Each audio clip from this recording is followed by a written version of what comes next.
F साहब से दिखा दे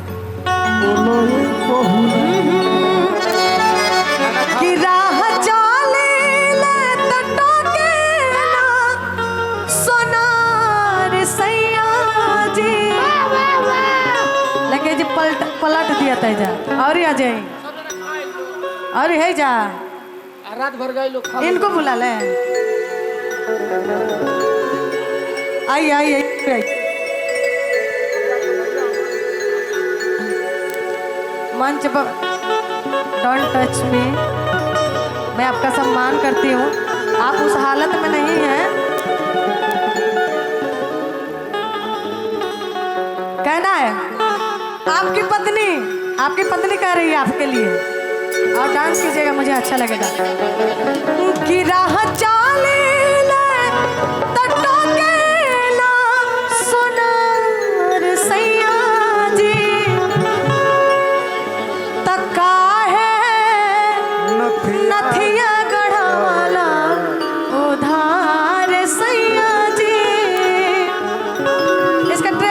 हेलो हेलो हेलो हेलो उधार सही है आई तो राह चाले ले टोके ना सोना राजा जी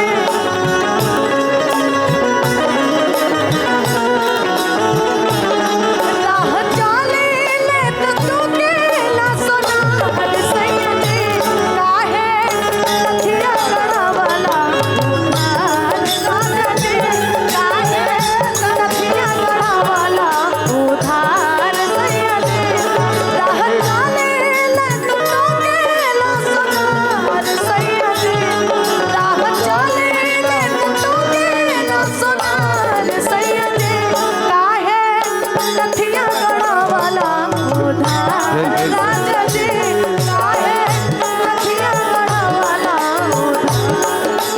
लेकिन हम ये कहेंगे क्या करते नहीं आपके लिए जो कहीं है अच्छा। भैया राह चला टोकी न सोनार धनिया राह चला टोकी न सोनार भैया एक मिनट इनको सोनार टोक रहा है ना 100 रुपये दीजिए इनको दीजिएगा तो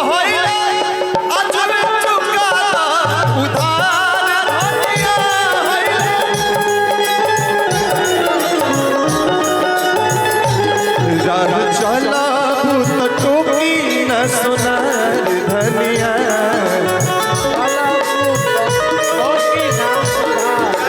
अजूबा है अजूबा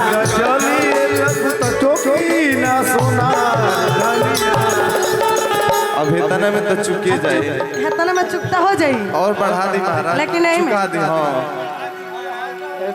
अच्छा तो और सुन ली हमारो क्या करते थे साजना तुम हमसे दूर रह गए क्या करते थे साजना तुम हमसे दूर रह गए हम तो जुदाई में अकेले छुप छुप के रोया करते थे छुप छुप के रोया करते थे क्या करते थे साजना तुम हमसे दूर रह के क्या करते थे साजना तुम हमसे दूर रह के हम तो जुदाई में अकेले छुप छुप के रोया करते थे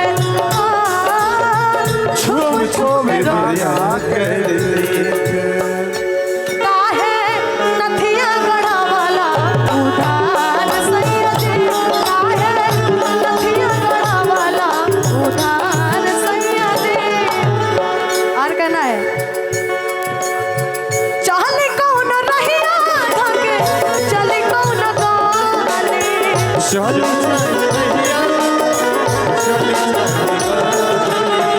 काहेला सहेते आवा ये काली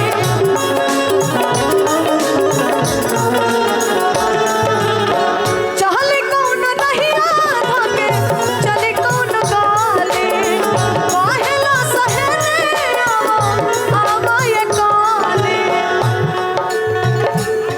जति करेला तुहार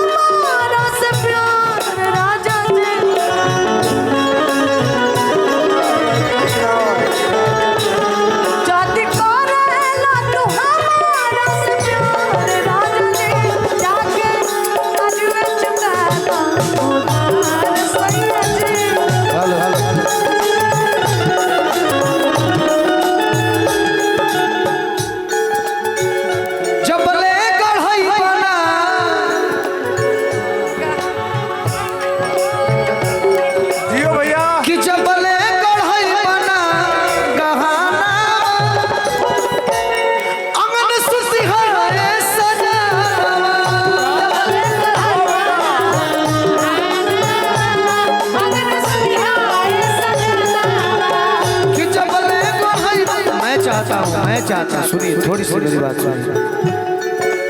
यहाँ एक मेरा बड़ा भाई बैठा हुआ है और उनके बिना मंच अधूरा है। आदरणीय बड़े भाई नगेंद्र उजाला जी, प्लीज ज्वाइन अस। मैं आपकी आवाज का इतना बड़ा फैन हूँ, मैं बता नहीं सकता। इतना मीठा गाते हैं भैया आप, और बहुत हम लोग मीठा बोलते भी हैं। और यहाँ पर एक और मैं इंसान इनकी बैठा आवाज हुआ के है। फैन हूँ। ये मेरे फैन है, मेरे गायकी का नहीं। का तार भतार लगल है। अरे भैया हमारे भतार के दर्द। मैं सेटिंग के बारे में कुछ नहीं बोलूंगा। अरे ये एक शिक्षक भी हैं तो मैं कभी कभी मजाक कर लेता हूँ, लेकिन वो भी हम नहीं है एक शिक्षक से मजाक करने का। कहेंगे क्या?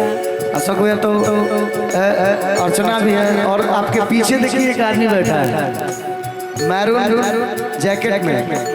आइए, आप भी आइए ना। बिट्टू आप विद्यार्थी लोग भी आ जाइए। Wow wonder song and wonder गीत। अभी गाना जौन बाजल हम जाओ ना कि तोहरा राजा रंगबाज के मिजाज अभी तोहरा राजा रंगबाज के मिजाज अभी मोहन। सारी ये रात आगे। जगौला ए सैया कवारी में क्या बोला? हमका हाथ लगावेला 5 गज के साड़ी में। क्या बात है? ये देवरिया का लाल और इस धरती से हम हमारा जो गीत दिल में हम गाने की सकत वायरल हो जाए ऐसे हम गाइब ना, लेकिन कि तोहरा राजा रंगबाज के मिजाज।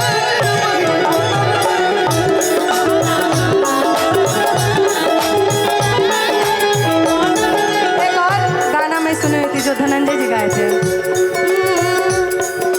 दिया बाती यार करो रनिया, दिया बाती यार करो रनिया, से जिया वो प्यार करो धनिया, से जिया वो प्यार करो धनिया, दिया बाती यार करो धनिया, दिया बाती यार करो धनिया, से जिया।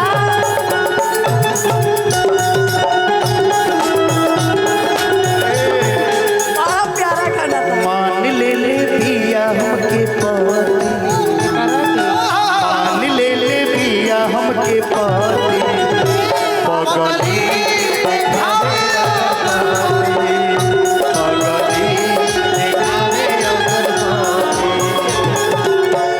तोहरा राजा रंगबाज के मिजाज भी बनल नइखे, तोहरा राजा रंगबाज के मिजाज भी बनल नइखे। ए हीरोइन है ना हीरोइन हो हीरोइन पाला ना पिए बहुत दुखिया नशा में जिए, हीरोइन हो कहीं गांजा तना न पिए लो, बहुत दुखिया नशा में जिए लो। हीरोइन हो के मिजाज भी बनल नइखे, राजा रंगबाज के मिजाज भी बनल नइखे। इनका गीत हमारा जो महादेव है, हमारे महादेव के हो दुनिया जाहिर पर अभी फिलहाल हमारे पता नहीं कि ये लिखले बड़े ये ऐसा लड़का है कि लिख के चुप हो जाता, अपन प्रचार ना करे, अभियो लेकिन ना हमनी चुप के में प्रचार बैठ करे के पड़ी भैया ना। तो नगेंद्र भैया पहले शुरू करिए कोनो गीत, फिर हमनी के पीछे से गाए। आप नहीं, ये हम लोग के बड़े भाई हैं और ऐसे गीतकार हैं स्केल एक लगाओ, एक लगाओ, सब गाएंगे। अनगिनत गाने एकदम वायरल हुए हैं। बहुत ऐसे एक लाइन हम चाहेंगे कि और मैं जिसके घर आया हूँ ये मेरा भाई गीत संगीत का दीवाना लयदार, इस घर में गायक भी है। अच्छा लगा मुझे जब वो गा रहे थे, मैं सुन रहा था।